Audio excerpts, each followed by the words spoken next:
Hey guys, welcome back to another video on chirality.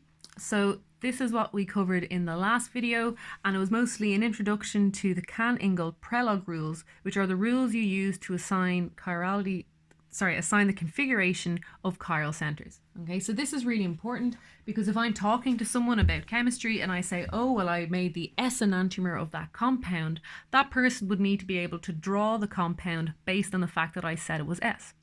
And this becomes really important in biology and medicinal chemistry because amino acids are all chiral except for one, which is glycine. And that means that all of the proteins and enzymes in our body, they're all chiral too. So because of that, every protein will recognize one enantiomer of a molecule.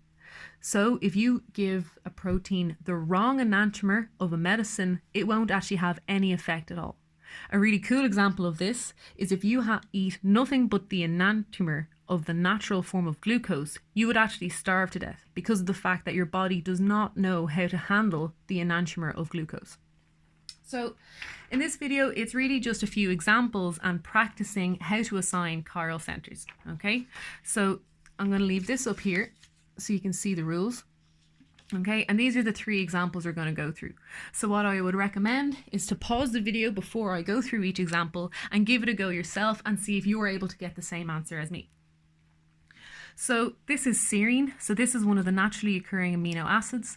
So the first thing you want to do is make sure all four groups are drawn on your carbon. So you have two bonds that are flat. You have one that is wedged. So your last bond is going to be dashed and it's going to be to a hydrogen. Okay, so you have to assign the priorities of all of the atoms according to step 1, and you do this based on the atomic number. Okay, so the first one is really easy because it's a nitrogen. So you've got a carbon, a hydrogen, and a nitrogen. So nitrogen is going to be number 1.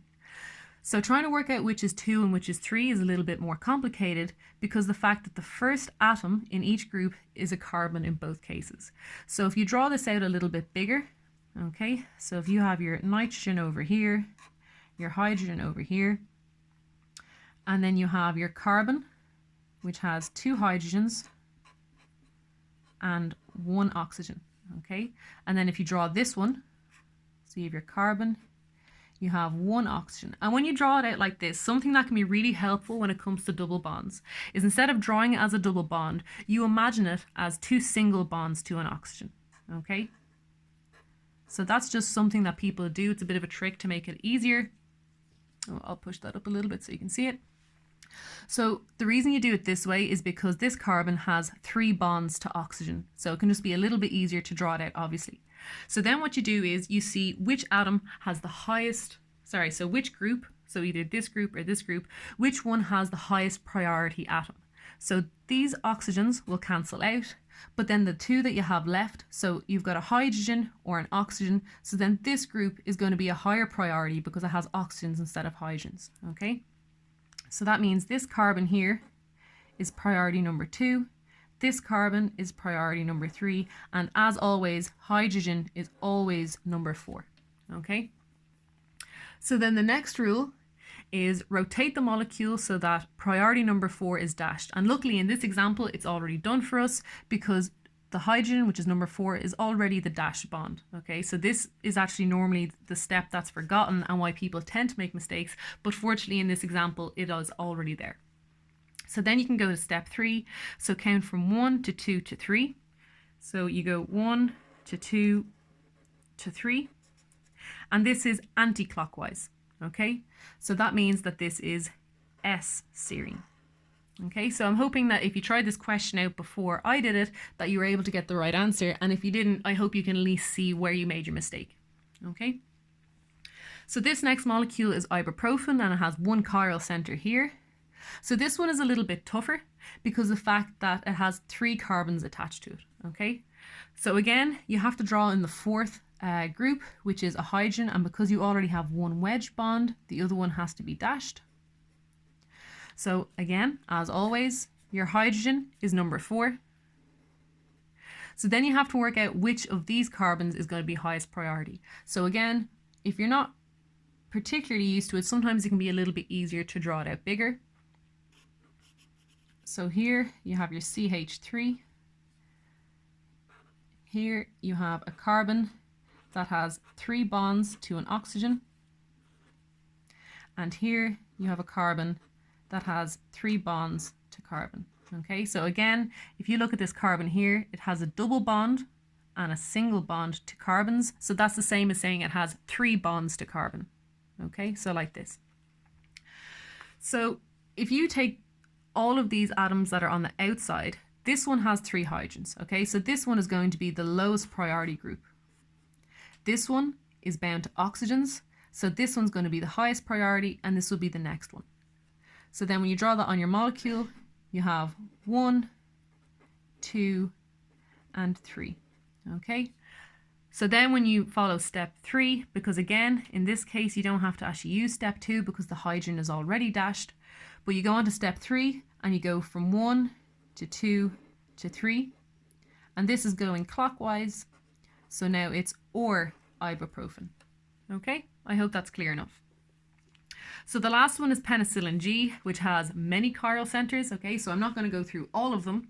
I'm going to focus on this one here. So again, I would recommend that you pause the video and you give it a go yourself to try and see if you're able to work it out. So this one is a little bit more hard for a couple of reasons, and hopefully I'll be able to explain clearly enough for you how you would still assign the stereochemistry. So again, you have to draw in the 4th group, which is a hydrogen. And in this case, because you already have a dashed bond, the hydrogen has to be wedged. Okay. So in this case, it's definitely going to be much more helpful to draw out the molecule, or just certainly this little part of the molecule a bit bigger, just so you can assign it more easily. You don't have to redraw the whole molecule, just the parts that are nearby. So if this is your chiral carbon here, okay, so you go to this carbon, then you have your hydrogen is over here, then you have another carbon, and then you have a nitrogen. Okay, so that's your nitrogen, and then you have a carbon up here, a hydrogen, and another carbon. Okay, so first of all, as always, your hydrogen is going to be 4, and your nitrogen in this case is going to be number 1, because nitrogen is a higher priority than carbons. Okay, but then you need to try and distinguish between these 2 carbons. So this carbon here represents this one, so it has 3 bonds to oxygen. Okay, and this carbon represents this carbon here. So what you have is a carbon, and a sulfur. Okay, so this one is a little bit tough because sometimes it's difficult in your head to understand whether or not it's better to have 3 oxygens, which are higher in priority than these 2 carbons, or just 1 sulfur. Okay, so the way this works is that you basically do a process of elimination. So you take it 1 atom at a time.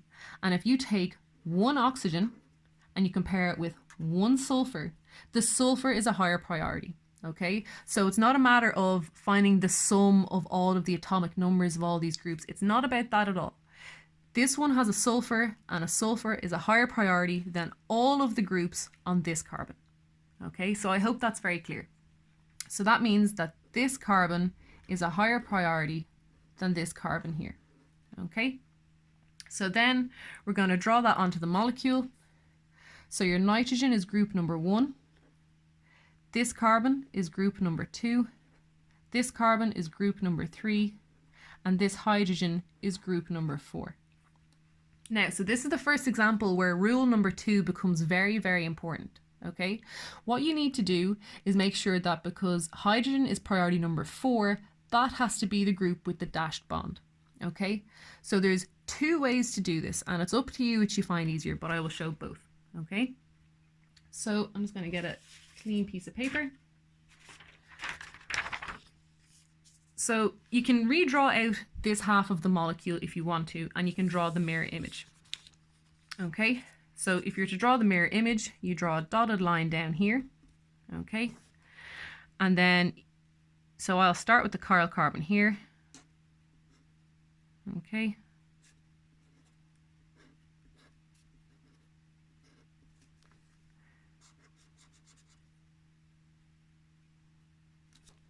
Ooh, Oops, sorry, I've just made a mistake there. As I said, drawing the mirror images can sometimes be a little bit more difficult than the alternative.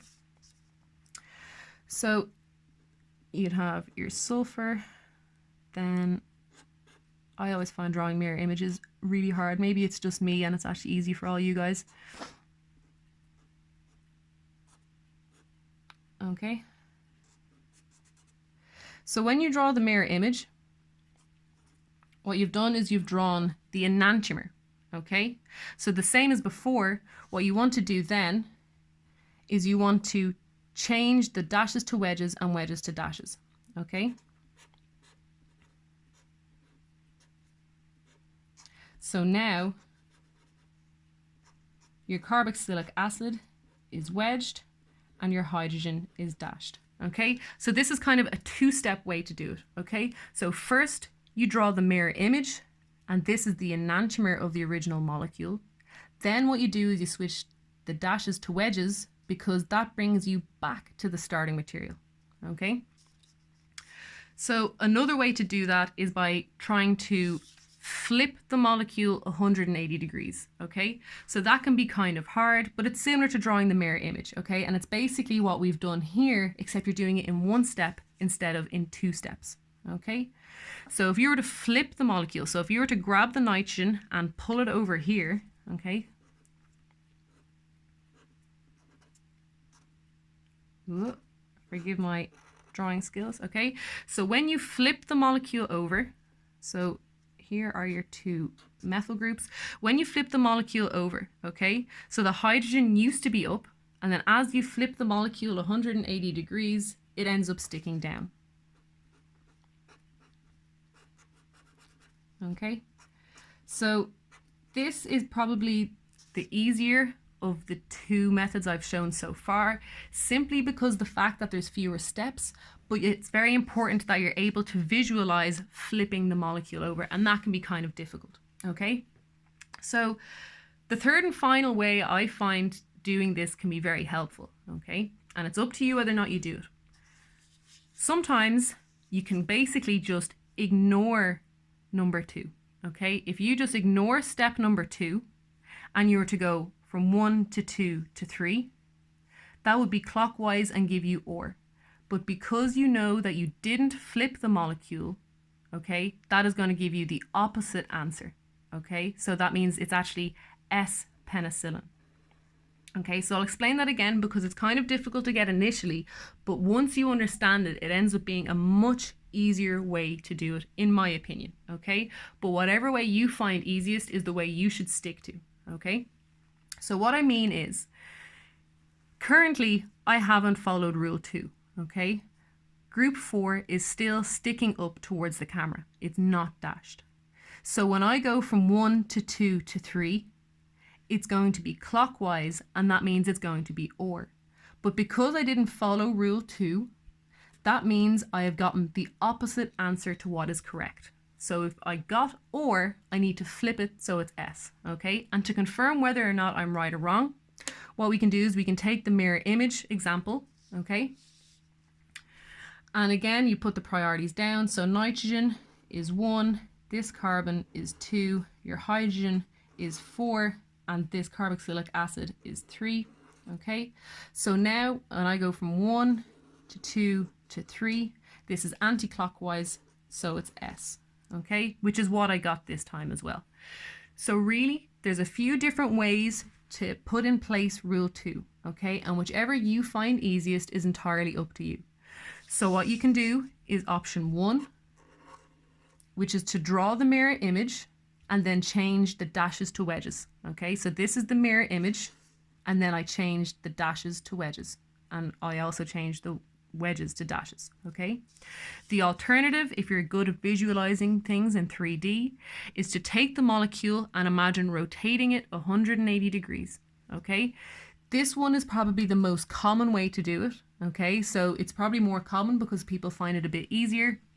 And then the third way is kind of breaking the rules, but it still gets you the right answer, is if you find out what the sense of chirality is as it's drawn, and then you change it to the opposite. So in this case, if you go from 1 to 2 to 3, when your hydrogen is wedged, you're going to get or, and you know this is the opposite of the correct answer because the fact that you didn't follow rule 2.